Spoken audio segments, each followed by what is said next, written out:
Bonjour. Les droits humains sont constamment en souffrance dans le monde, en Afrique et effectivement au Bénin. Amnesty International fait de la défense des droits de l'homme son cheval de bataille depuis des décennies. Au Bénin, sa section fait aussi des efforts pour lutter contre la maltraitance des droits de l'homme. Et sur ce plateau, je reçois pour vous, Fidèle Kikan, le directeur section béninoise de l'Amnesty International. Monsieur Kikan, bonjour. Bonjour, monsieur le journaliste. Et bienvenue dans nos locaux. C'est un plaisir de fouler vos locaux pour la première fois.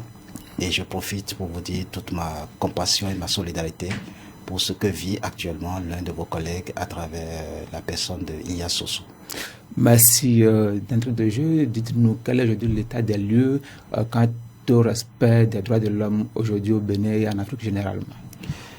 Oui, le 8 avril dernier, Amnesty International, comme à sa tradition, a rendu public son rapport Afrique, cette fois-ci, sur la situation des droits de l'homme en Afrique, principalement en Afrique de l'Ouest et en Afrique du Centre.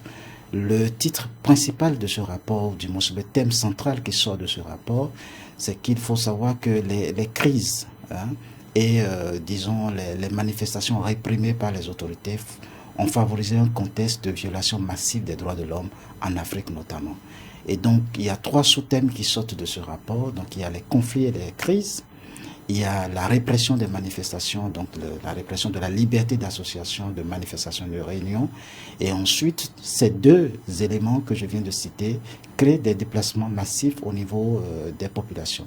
Donc voilà un peu le schéma global du rapport. Pour aller un peu rapidement dans le petit détail, quand vous prenez par exemple l'aspect des crises, des conflits, vous avez par exemple les régions ou les pays comme le Darfour, où par exemple nous avons documenté de ce qu'on peut appeler des crimes de guerre de la part des forces gouvernementales, en tout cas des exécutions illégales. Vous avez par exemple au Somalie des civils qui sont pris en sandwich entre les forces gouvernementales, l'Africom, donc le commandement américain en Afrique, et les terroristes Shebab, et donc cela crée tout ce que vous savez. En parlant de crise, vous avez tout ce qui se passe en termes de crise terroriste et son aspect communautaire au Mali. Donc ça, c'est la question de la crise. Et justement, où est-ce que la question de droit se pose dans ces conditions? Vous avez des actes terroristes qui se posent, et en réponse, vous avez l'État qui répond aussi par des barbaries, et donc cela fait un cycle. Tout récemment, ça n'a pas été marqué dans notre rapport, mais tout récemment, vous avez vu cette célébration assez funeste et macabre du président tchadien, fier d'avoir neutralisé plus de 1000 terroristes. Ce n'est pas comme ça qu'un pays de droit se comporte. Alors, le deuxième aspect, c'est la répression des manifestations. Et je vais juste vous, à part le Bénin sur lequel on va revenir, je vais juste vous citer dans le rapport deux cas essentiels. Vous imaginez que 22 personnes ont été incarcérées au Zimbabwe et 15 personnes ont été tuées juste parce qu'ils ont pu, ils ont manifesté pour réclamer la baisse du prix du carburant. Vous imaginez que 17 personnes sont tombées dans les rues de la Guinée-Conakry juste parce qu'elles s'interposaient à un troisième mandat potentiel du président actuel. Donc voilà pour ce qui est des manifestations au Togo, au Mali, dans d'autres pays, bien entendu, ces questions se sont posées.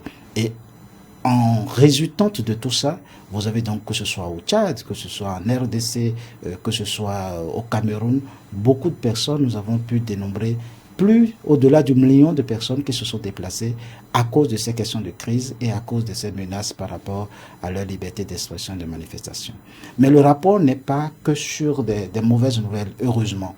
Mais malheureusement, les bonnes nouvelles sont assez ténues pour la rétrospective 2019, parce que comme bonne nouvelle, nous avons que la chute du régime de Bachar Omar, quand même, pas Bachar, Omar el-Béchir, qui semble quand même ouvrir une certaine nouvelle perspective dans ce pays-là. Vous avez l'Africom qui a fini par reconnaître, parce qu'on luttait depuis 2017, ils ont nié avoir intentionnellement ou accidentellement tiré sur des civils, mais en 2019, le gouvernement américain a fini par reconnaître que cela s'est réellement passé en Somalie. Et pour nous, c'est une victoire. Une autre victoire qu'il faut quand même célébrer, c'est cette promesse de la nouvelle administration Tshisekedi en RDC de pouvoir libérer près de 700 prisonniers d'opinion dans ce pays-là. Donc on a quand même quelques victoires, mais en général en Afrique, il faut quand même souligner ce recul drastique encore malheureusement des droits de l'homme à travers des tentatives de manipulation et de révision de constitution de façon opportuniste, des répressions des voix dissidentes et disons la distillation de la mort et des matraques dans la rue. Vous parliez tantôt des terroristes qui ont été neutralisés. Vous savez que les terroristes n'ont pitié pour personne, mais qu'est-ce que vous voulez qu'on fasse d'eux, qu'on les laisse tuer les populations paisibles? Alors, les groupes armés ne sont pas redevables des droits de l'homme. C'est les États qui sont redevables des droits de l'homme. Et les États ont signé des conventions qu'elles ont l'obligation de... Un État ne se venge pas. Un État donne, un État fait justice. Un État rend justice. Et donc, quand vous avez ce genre de situation d'agression, vous ne décidez pas. Il peut y avoir des accrochages dans lesquels il y a des pertes de vie en vie humaine. Ce n'est pas de ça que nous parlons. Mais il y a quand même dans des situations que nous avons documentées, tant au Tchad, au Cameroun, au Nigeria qu'au Mali, il y a des intentions claires de pouvoir, au Burkina Faso, voilà, des intentions claires de pouvoir sans discernement aller tuer simplement des personnes présumées jusqu'à preuve de contraire terroristes. Au Bénin, par exemple, il y a 4 ans que Patrice Talon est là, la rupture fait son bonhomme de chemin, les droits de l'homme se portent apparemment bien. Alors, on ne peut pas du coup dire, vous abordez donc la question du Bénin. Il faut déjà dire par exemple que notre rapport en général pour la question du Bénin en 2019 a pu remarquer que les autorités ont porté atteinte à la liberté d'expression de manifestation lors notamment des événements liés aux législatives 2019. Mais si vous voulez l'élargir à une perspective qui couvre les 4 dernières années de l'administration Patrice Talon, nous allons utiliser 2 prismes, 2 agendas.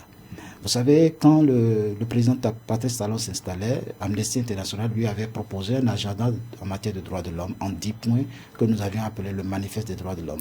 Et si vous fouillez dans vos le 6 avril 2016, nous lui avons même adressé une lettre ouverte où nous avons rappelé ces 10 points-là. Alors aujourd'hui, quand on regarde ces 10 points, il y a des avancées, il y a des situations qui sont statiques et il y a des situations malheureusement qui ont drastiquement régressé. Les avancées que nous avons des avancées par exemple, on a quand même une commission béninoise des droits de l'homme qui a fini par s'installer, même si elle peine à être opérationnalisée ou à avoir tous les attributs de son opérationnalisation. Mais nous avons foi parce que encore l'un des tout derniers conseils des ministres s'est penché sur la grille, comment dit-on, indemnitaire de ces personnes-là. Ça veut dire que la fonctionnalité va arriver. Nous avons par exemple pour le côté carcéral, cette belle politique carcérale et cette carte pénitentiaire que le gouvernement a mis en place et qui devrait normalement permettre à ce que les prisons soient désengorgées. Quand vous prenez d'autres aspects, on a relativement des évolutions. Mais alors, prenons déjà au niveau carcéral, malgré que nous avons la politique, malgré que nous avons une nouvelle carte pénitentiaire, malgré que nous avons l'agence pénitentiaire, est-ce que vous pouvez dire aujourd'hui que nos prisons sont désengorgées? Non. Nous avons encore un taux inacceptable de personnes qui sont en détention provisoire. Nous avons encore des conditions de vie carcérales qui défient la dignité et l'humanité. Nous avons encore des situations encore plus spécifiques par rapport aux femmes et aux enfants qui méritent de façon urgente d'être touchés. Nous avons encore des allégations de faits de torture en milieu carcéral. Et d'ailleurs, il y a 1 an, pratiquement, le comité de lutte contre la torture des Nations Unies, parmi les recommandations prioritaires, a demandé à l'État béninois non seulement de réajuster sa définition de la torture dans le nouveau code pénal, mais aussi de pouvoir diligenter des enquêtes pour pouvoir punir les auteurs d'allégations de torture que nous avons. Donc, il y a ces questions à améliorer. Alors, le gros problème que nous avons en matière de droits de l'homme au Bénin, quand nous prenons les droits civils et politiques, c'est le problème de la liberté d'expression et de manifestation. Le rapport l'a constaté, vous avez certainement constaté avec nous. Les manifestations sont systématiquement interdites et parfois par des autorités qui n'en ont pas la compétence et qui l'interdisent ad vitam aeternam. Pratiquement, vous avez des régions du pays où des arrêtés communaux ont été pris pour jusqu'à nouvel ordre. Et le nouvel ordre, c'est bientôt un an et demi.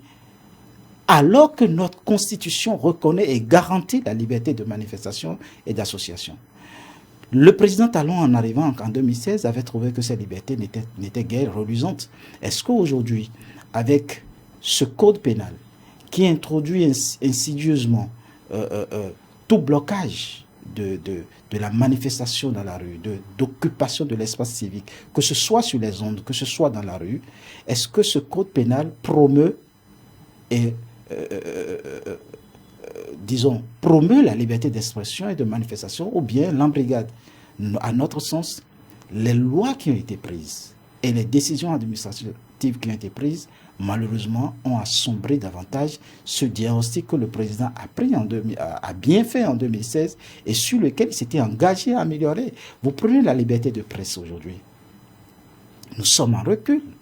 Le code du numérique a mis en parenthèse le code de l'information et de la communication sur lequel nous avions pu gagner déjà en 2015, je crois, la dépénalisation du délit de presse. Ouais. Mais aujourd'hui, avec le code du numérique, cela est contourné et nous avons des journalistes qui sont inquiétés devant les juridictions. Nous avons des journalistes qui sont en prison, le cas de Ignace Sosso par exemple. Et donc, ça c'est des reculs. Je ne veux pas citer le dernier rapport de Reporters sans frontières qui nous en a mis une bonne raclée par rapport à cela. Quand vous prenez la question de l'impunité, le Bénin a semblé mettre tout un national en place. Et c'est la grosse justification qu'on nous a donnée par rapport à la mise en place de la CRIET que nous, dans sa forme et dans son fonctionnement, que nous dénonçons. Ah bon? La CRIET, dans sa forme et dans son fonctionnement, ne respecte pas et ne garantit pas la justice équitable aux droits de l'homme. Mais c'est pour lutter contre la corruption que cette institution a été mise en place. Mais est-ce qu'aujourd'hui, vous pensez que la corruption a véritablement reculé ou la manière dont cette lutte est mise en place garantie? J'en ajoute, avant de vous donner quelques exemples de notre inquiétude, cette tentative en cours, ce processus en cours de phagocyter l'Agence nationale de lutte contre la corruption, qui devrait être une instance indépendante, de la phagocyter dans l'appareil exécutif du gouvernement. Nul ne peut se prévaloir de sa propre turpitude. Vous pensez qu'un appareil à l'interne peut être capable de pouvoir critiquer et dénoncer correctement les actes de corruption? Nous n'en sommes pas sûrs. Maintenant, pour revenir sur de guérir, on veut prévenir la corruption plutôt que de lutter contre la corruption. Il faut que les institutions qui doivent alors se prévaloir de ce pouvoir soient véritablement indépendantes. Et maintenant, pour en venir à la corruption elle-même, à la lutte contre la corruption elle-même, quid des cas de machines agricoles, quid des cas de PPA2, quid de la question du chantier de l'Assemblée nationale et d'autres scandales qui étaient sur la table? Qu'est-ce qu'on en a fait? Et les présumés auteurs, ils sont où aujourd'hui? Donc, tant qu'il y a ce retour, il y a cette perception, je ne veux pas utiliser le mot sélective, de la lutte contre la corruption, et il y a cette tentative de phagocytation de l'appareil institutionnel de la lutte contre la corruption. Nous, en tant qu'acteurs de la défense des droits de l'homme, nous serons disons, réservés par rapport à l'efficacité de cette lutte. Une autre question qui nous inquiète par rapport à l'efficacité de cette lutte, c'est l'indépendance de la justice elle-même. Le président de la République, en campagne alors, avait dénoncé cette non-indépendance de la justice à travers le Conseil supérieur de la magistrature.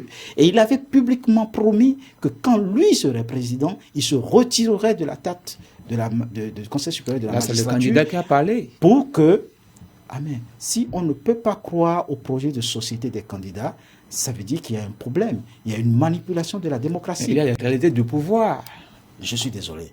Les réalités de pouvoir ne peuvent pas aller juste à ce que, qu'on passe du besoin ou du désir, de la volonté, du retrait de la tête du Conseil supérieur de la magistrature à un renforcement de l'équipe gouvernementale à l'intérieur. On est passé aujourd'hui à 4 ministres, y compris le président de la République, et en plus de 4 ou 7 personnalités.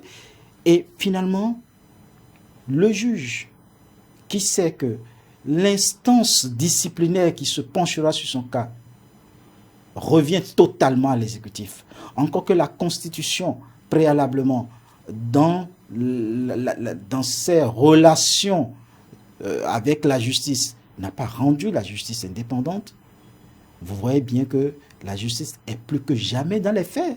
Et la nouvelle Constitution n'a pas du tout corrigé les faits. La nouvelle Constitution a semblé empirer les faits. Je ne vais pas m'étaler sur ces questions. Donc, en termes d'impunité, nous avons un appareil institutionnel qui est grave. Et le dernier fait en date, c'est la loi sur l'amnistie qui a été prise. Mais elle est rocambolesque, cette décision.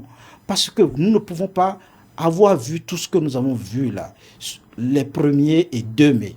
Nous ne pouvons pas avoir entendu ce que le ministre de l'Intérieur a déclaré en face du monde entier, que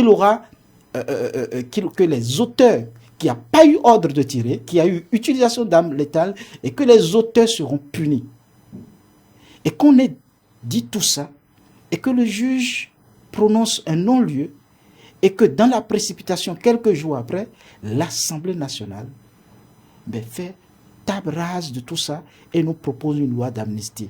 Vous savez ce que cette loi d'amnistie fait? Cette loi d'amnistie fait que toutes les personnes qui ont été arbitrairement arrêtées sont désormais considérées comme des coupables d'office. Ah bon? Mais puisqu'il n'y a pas jugement, puisqu'il n'y a pas clarification, puisqu'il n'y a pas enquête, on a mis donc les crabes et les crevettes ensemble. Et ça, c'est une violation des droits de l'homme. Mais le juge dit qu'il n'a pas d'éléments pour quand même juger. Ça veut dire qu'il a prononcé un non-lieu. Il n'a pas assez d'éléments, il ne peut pas inventer les faits pour juger. Les institutions comme la nôtre et plusieurs autres institutions se sont prononcées sur les faits et ont donné des informations.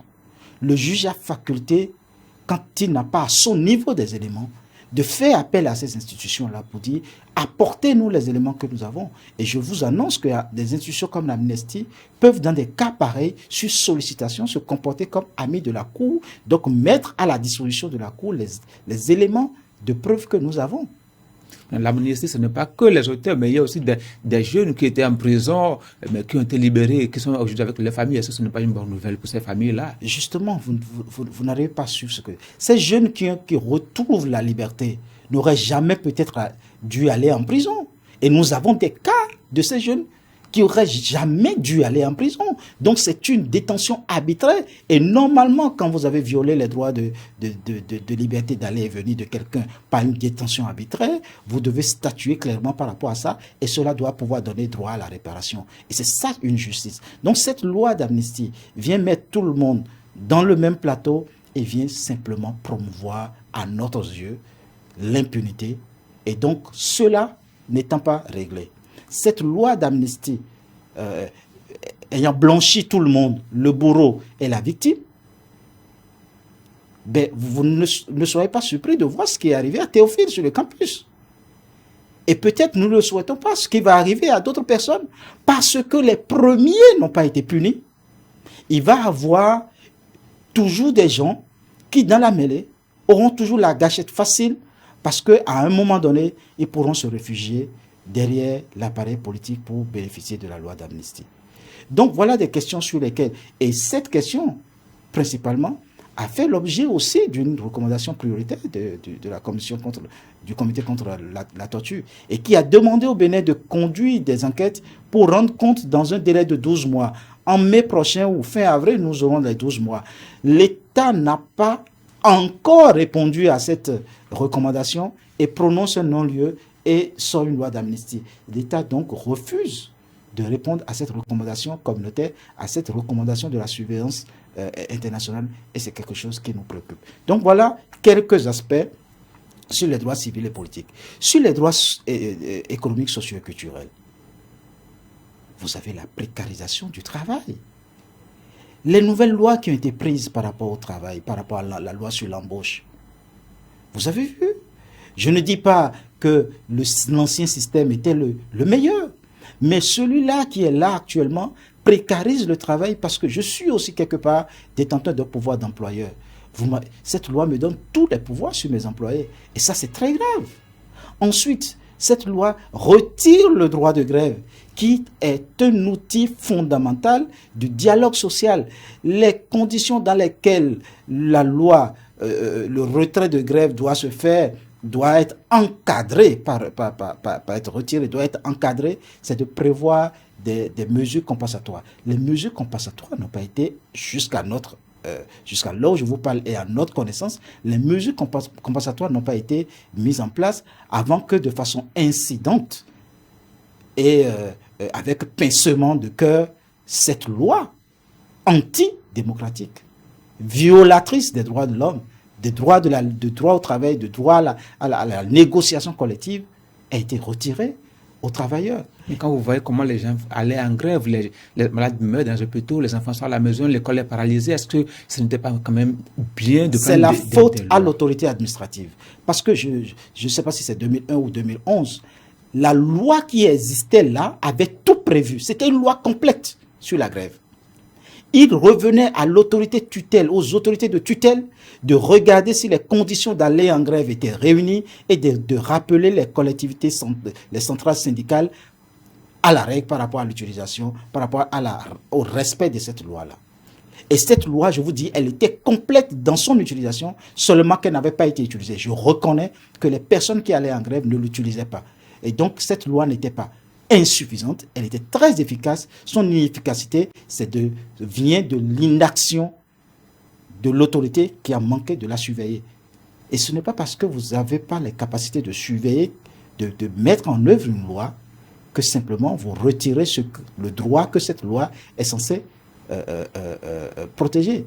Jusqu'à alors, le droit de grève, la liberté de grève, par extrapolation et par explication, est protégée par notre Constitution, même la nouvelle Constitution contre laquelle nous avons beaucoup de griefs. Nous sommes à la veille d'une nouvelle élection, la communale de 2020. Qu'est-ce que l'Amnesty propose pour qu'on n'aille plus désormais aux violations des droits des Béninois? Alors, c'est compliqué, parce que nous avons tellement mis en garde.